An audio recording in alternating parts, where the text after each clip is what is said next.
Hello everybody, welcome back to HardReset.Info channel. In today's video, I'll show you how to easily lock the motor on your XIAOMI Electric Scooter 6 Pro.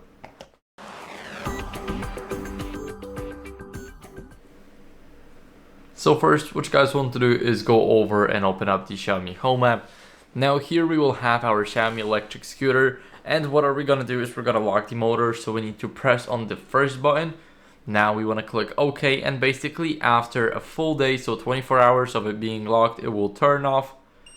Now, you guys, I think you couldn't hear the beep, but it beeped because we just locked the motor and it is not going anywhere. And that's basically how you guys can easily do that. So of course, you can just unlock it by tapping on it, and then you will also have to confirm it again and do just that.